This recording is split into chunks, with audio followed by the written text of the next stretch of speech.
again, and that makes this finish, which I love. And it finishes off the inside seam, which is when I started needing a narrower foot. Oh, you're going into the segue so that we can start playing with the sewing machine. Yes. Okay. This is the narrower foot under the coffee cup. Don't you think it's time? I think it's time. Yeah. Okay. So then I'm going to do a quick welcome in case we're actually going to use this footage today. Welcome everybody to Stitchin Heaven's YouTube channel. Hopefully you recognize this wonderful familiar face, our fearless leader, Deb Luttrell. And a couple of days ago, Deb and I were talking about her bag making journey, and she called to ask me about specific presser feet and power tools. And I said, Deb, let's have this conversation. We've got a new machine at Stitchin Heaven. It's the Bernett B08. It's a semi-industrial heavy-duty machine, and I think this is going to be perfect for you, but I don't know much about it, and I don't know much about bag making. So I thought it'd be fun to share Deb's bag making experience with all of you. This is not a sales video. This is Deb and Rob playing with the machine to see if it does, figuring it out, because it's this little teeny foot right here. That is so, look at that. It is like so narrow. The whole thing is narrower than a 1/4 inch, I believe. And before you got here, I was already messing with it. I thought it would be really flimsy, and I've been squeezing it like crazy, and it's a durable foot. So you're going to have to teach me how you need and what you need, and I'll see if I can use my knowledge of the machine to put it all together for you. Yeah. I saw a video, a YouTube video, and it had this machine that had a narrow foot. Now, by Annie, I've been doing by Annie bags, and she recommends a 1/4 inch foot. You know, she's always saying, sew a scant 1/4 inch seam. Well, what the heck is a scant? Right. And then I'm watching these videos, and a lot of people are using this machine that has a narrow foot. Now, I want to tell you, Rob. I thought it was that one, I think it is. I think it is. I think this is what I need, really. I'm not sure this isn't going to be too narrow. But I believe I can accomplish what I need with this. The problem with the 1/4 inch foot that I have on my Bernina machine is it is a 1/4 inch on the right side. Right. On the left side, this assembly is thicker. And so you have to get it up onto the zipper to achieve your 1/4 inch. Right. It's just very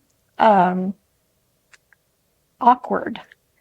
And so I reached out to my contact at Bernina asking her, do we have a narrow foot? And I described this foot because this was the foot that I was seeing in the video. Right. And no, we don't have that exactly, but you can try this foot, and you can try this foot, and you can try this foot, and you know, but none of them really were going to do what I wanted it to do. You put this zipper on, and then the pattern by Annie, and this is the clamshell bag. I don't know. Anyway, you put your zipper on, which is okay. And then you roll this zipper to the inside. You put the zipper on the outside. You roll the zipper to the inside, and you sew a 1/4 inch. Okay, see how this is not up on this? Okay, so what you're thinking is this foot is already narrow enough because it's not running on the teeth? That was the problem on the other foot? The other foot, the foot has a tendency to want to get up on these teeth. Whether I'm doing this or whether I'm putting in the zipper. If I'm putting in the zipper, for sure it wants to get up on these teeth. Right. But this gives me much more control. Now, because I was told, well, just use a zipper foot. That can be frustrating. People said to me, just use the zipper foot. But the zipper foot is open. And it doesn't give the stability that I needed. And this is what happened here. Like, I love this bag. I actually made it twice because it was not an easy bag to make. Right. This was the first one that I did. And after I got through making it, I'm like, okay, now I figured out how to make it. I want to make it again. But with this bag, you have to do a lot of these are, these are curves, and You're doing some top stitching with piping, and you've got all those corner seams inside, right? And with that foot that's too wide on the left side, right, it doesn't allow you to get a really straight, beautiful seam at what I'm looking for. Right. And so I'm not happy with it. And it's because of the foot. And like I was about to say, you have to have a machine to accomplish the job that you want to do. Like, you're not going to go out and do weed eating with a chainsaw. Right. It's the right tool for the job. Right. And so I don't have the right tool for the job. And so, well, let me put this foot on the machine then to start with. This is the standard foot, because you think this is what you want to try first. This is another. Well, that's rule 11. We won't point that out. All right. So these feet on this machine every one of them is going to need to be screwed back on. So what I like to do is, when I've got my foot secure, is I then go ahead and lower the whole presser foot system to kind of hold it where it's going to be as I tighten it up. And it just gets everything nice and secure. And then I lift to make sure everything's just like it's supposed to be.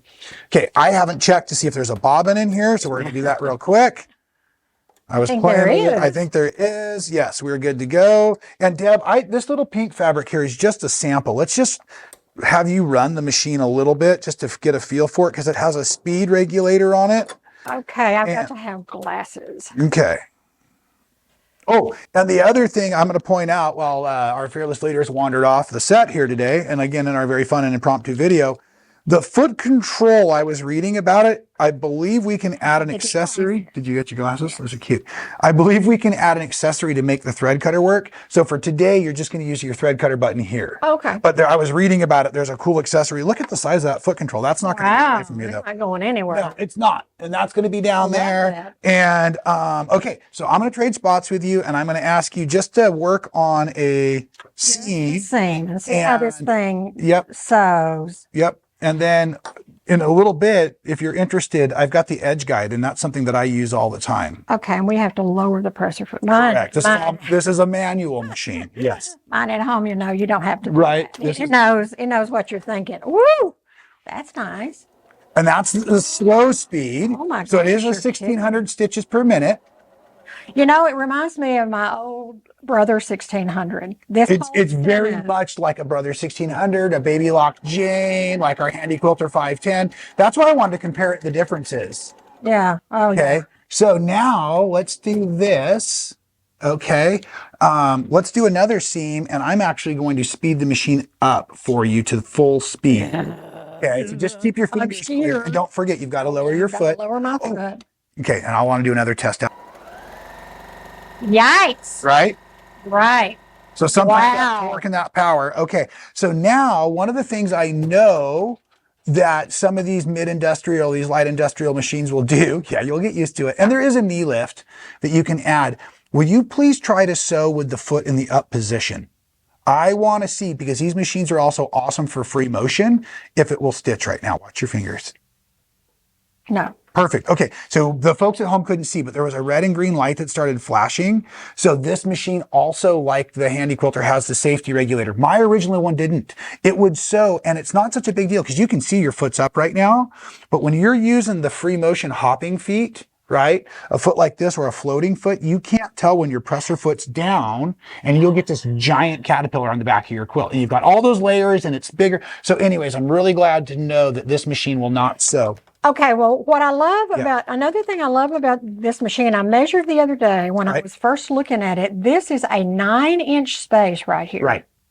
So you get either sides of the bags in there. Great, yeah, and it's great for free motion quilting. It's great for straight line. I quilt with my wallet. Right. I just, quilting is not something that I love to do, and so I like making the top. Here we go. Folks, I want you to comment below. Do you think I can sell Deb this sewing machine today? You just heard her say she quilts with her wallet. So can I truly sell the owner of the shop her own sewing machine? It's like selling it to her twice, folks. This is going to be really fun. All right, here we go. I do make projects that I have in the past thought, I wish I had something I was comfortable quilting on. Like my collage quilts. I've made some collage quilts where I just do like a grid. Right. on them. This would be perfect for that. Well, and I know we're not supposed to be selling the machine, but No, we're not. I know. But you're right, because when I got my first version of this kind of a machine, it was because of all my fusible applique. On a fusible applique quilt, or what you're calling the collage quilts, like Laura Heine does, and all those beautiful layers, they're fused, right? Right. And so when you get the layers of fusing, that it makes the fabric more dense, so the needle has a harder time getting through it. So you heard the horsepower in the machine. Yeah. That's part of it. But also, folks, and this is just a quick technical thing, and then Deb, let's start making some zipper. I want to see what you're going to do. I'm dying for you to teach me this. But this is a straight stitch only machine, which means that it actually has a different timing stroke than a zigzag machine. And I know that's a little technical, but it means that it leaves a little bit longer loop while forming the stitch, so you're less likely to skip stitches. Right? And when you have fusible web, it slows the needle a little bit, and that is more likely to skip stitches when you're free motion quilting. So this thing is like the beast that I got into when I started doing my free motion applique style quilting, and I really enjoyed it. All right. So Yeah, very stable. It's yeah, very, right, huh? very Oh, stable. yeah. Well, that's why I had to. Okay, what are we doing? Okay, so let's do this. I'm going to slow it down. Okay, I'm going to reach over for you. That's going to go to slowest speed possible. Okay. And don't forget to lower your presser foot. No, you get so used. I know you do get used to the automated stuff. It just goes right down. Oh yeah, look at that. It just snugs right up against that zipper. Oh my goodness.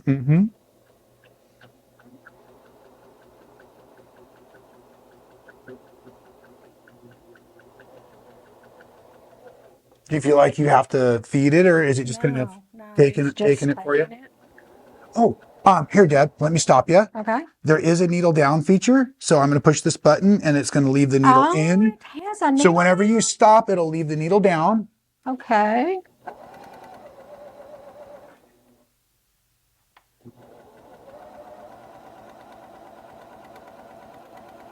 Okay, so see what's happened here, which is it doesn't happen with if you're using a zipper foot. If you're using a zipper foot, you don't have the problem with it coming up onto the zipper, but you do have the problem with it just kind of floating. Veering.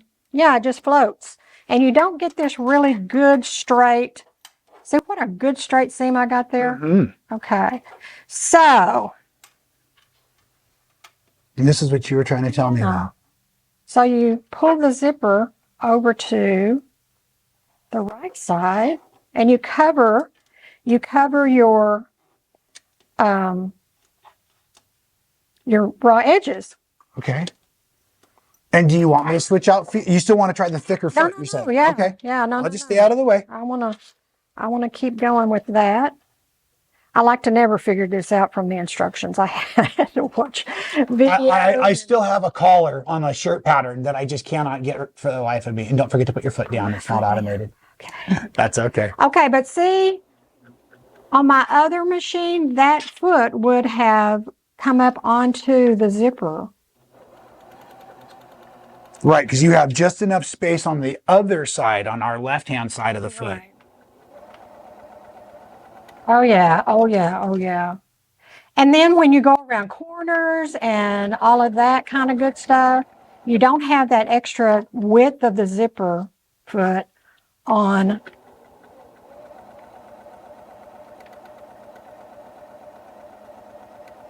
All right. Look at that. You're already starting to get the controls down. Okay, not only that, but look how pretty Right? this is. How straight. That is so cool. Yeah. And because of the soft and stable, the batting, so to speak, inside of it, it also gives that really cool corded look too. Yeah, it kind of gives it the impression of a binding. Right? So then, what else did you want to see if the machine was going to do? I was thinking that it was this little foot. Do you want to try this little foot anyways and see how it handles? We can try it. I got so excited about this thing. Okay, do you want me to replace it, or you want to switch out the feet? I can switch it. Okay, so you've got to use the screwdriver there, and it's on this side, please, on your left-hand side. Oh, right there. Yeah. This is when those nails get in the way a little bit. And then just be very careful because the machine's on. Yeah, you're not supposed And here's, to watch this trick. I'm going to lift this up a little higher as you slide that out of the way. There you go. Right to the left. Because there's nothing that'll stop that needle, including your Honestly, thumb. I'm not even sure we need to show this little foot. Okay. Let's see what it sews like. I mean, this was my excuse to not have to do any real work today. Right? Invite Deb over to do some sewing. Plus, we don't get to sew together enough anymore. Now that you're retired, you're always out doing some more travel. You just need to come over at night and I know. hang out in the sewing room with me. Look at that little foot. What could we use that for? Here, let me put... Try to top stitch up against the zipper or something, maybe. I don't know.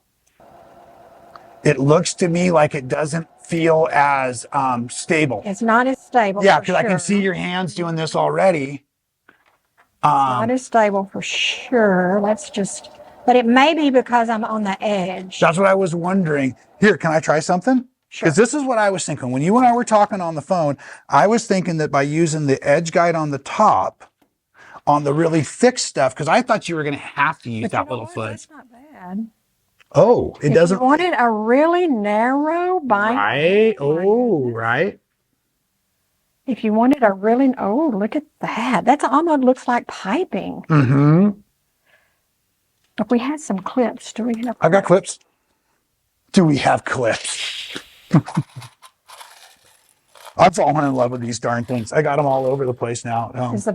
Because this thing can help us set our distance from the foot wherever we need, right? So when I tighten this up and this slides over and you want to be right on that edge, then you can use this now to help stabilize your path.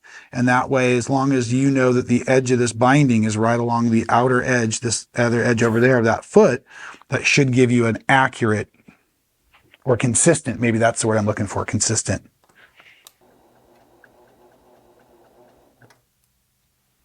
I like how it's keeping a consistent path. I do too.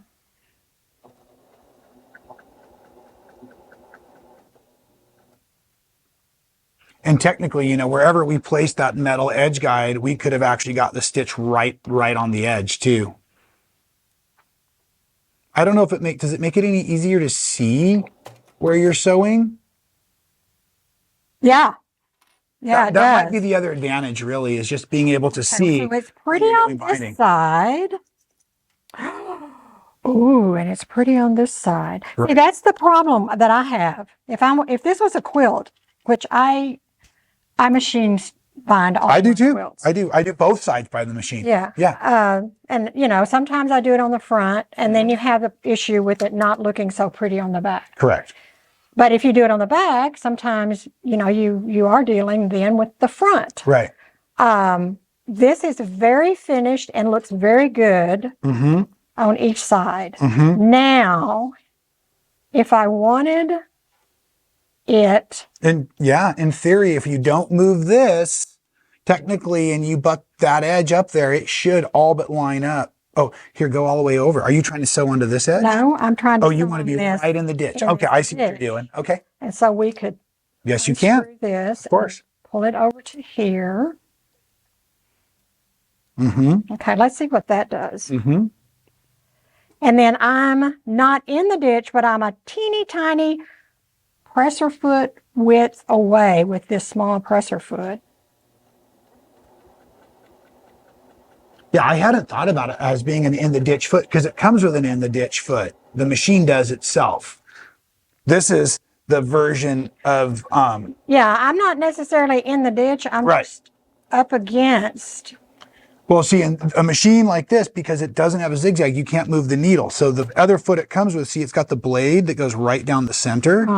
So that would be technically an in the ditch foot. And this is their other 1/4 inch edge guide foot. Right, well, so that could be put over there, but sometimes that gets in the way for your quilters. Yeah, see, this is a little wider than that narrow foot we were working with a minute ago. So here. Oh, you've got a good eye. It is. It's another probably 5 to 10% larger. Yep, you're all right. Yeah. So there we have it on this side. Yeah, let me see. Okay, I like it. Okay, what else did we need to test? What else? What other problems do you run into when you're making your bags? Do you have something? Can we put a couple panels together? Do you want to fold it in half and see what it would be like when you're joining those bottom corners. Do you ever have like that many thicknesses come together? Oh, you would have that many thicknesses coming together. Good. Yeah, let's go ahead and put Get the other foot back on though, right? Yeah. And then this is where I'd also use the edge guide to keep the fabrics from splitting or spilling over each other. Yeah. You know what I'm saying? Okay, you want me to swap this out? Now I've got 4 layers and 2 pieces of Soft and stable. soft and stable. And then up at the top, it's like 100 layers because of all that binding. Yeah. And then we're going to go through the binding. And Deb, I don't know if you know this, but almost every sewing machine, even the modern ones, when the foot is up, the tension is not closed. So this is where even a really strong machine like this may still lose because I need to make sure that foot can come down enough that the tension closed. Ah, well, let's see. And this is where sometimes, and then a lot of folks will be trying to use a heavier thread too, and it doesn't run on the bobbin very well, and talk about frustrated. Yeah. Just watch your zipper head, please, as you get close. I don't want to have to take it out to Marlin for a service right away. Before we put it out on the sales floor. Marlin, we broke another one. How's it feel? Yeah, it feels good. It really, really does. Yeah, that's a good stitch too. Oh my gosh. Look at that. I mean, that shows what a workhorse it is because we're going through 3, 4, 5, 8 layers right there. Yep. And 2 of the layers are soft and stable. Yeah, which are 1/4 inch thick. So it's made to be penetrated by the needle, but it still adds that thickness that can knock most presser feet to the point where they can't lower enough to close their tension. So even though the machine could do the work, the thread can't any longer, and things get jammed up. And that's really a frustrating point too, because now you have all, think about it, when you're talking about, you just gotten all of the stuff crammed under the machine. And then because the foot doesn't come down enough, all of that thread loops up underneath and everything gets stuck. Right. You have a And you've got to be up, that's where that little skinny foot's going to come and play, because you're getting way down deep into that little spot like that. Right. Because you must have had to hold this like this while you were working, like flat. Yes, this goes up against your machine. Right. You sew from this side and you have to press all this down. This is when I get anxious while sewing. That wrestling feeling of the fabric. I start to get like, you got to be kidding me right now. Yeah. Yeah. Okay. That's where that skinny. It's a fun bag to make. I mean, it's got these pockets on the inside. You use the mesh. Good mesh, yeah. Right. You know, another reason you need a small, narrow foot. Yeah. I like it. I do too. You know, I actually just talked the rest of the team into during our expo. I'm going to put this machine out on the floor and our other straight stitcher, the handy quilter, and I'm going to let folks do just like we did today. Come by and play and compare the differences, because I am a strong believer in these straight stitch machines because they are built heavier duty with a specific job in mind, which is straight stitch. They have a faster speed, a longer timing cycle, more torque. They don't have a lot of bells and whistles, but they have the thread cutter, the needle down, and done. That's it. Yeah. And I just love them. And yeah, I thought this would be it for you. I like it. Yeah. What do you do? Okay. Awesome. Okay, do we need to test anything else? I don't think. I guess I better go back to real work then. Okay. Thanks for coming by today. Are you going to make me a bag now? Would you like I one? love one. You know what we need to do? What? We need to get the shoe kits in and make ourselves some shoes on this machine. Oh, yes. Right. Good for shoes. Good for shoes as well. Awesome. Okay. Okay. Thank you for coming by. Sure. See you guys, everybody. Bye. Thanks for watching Deb and I play.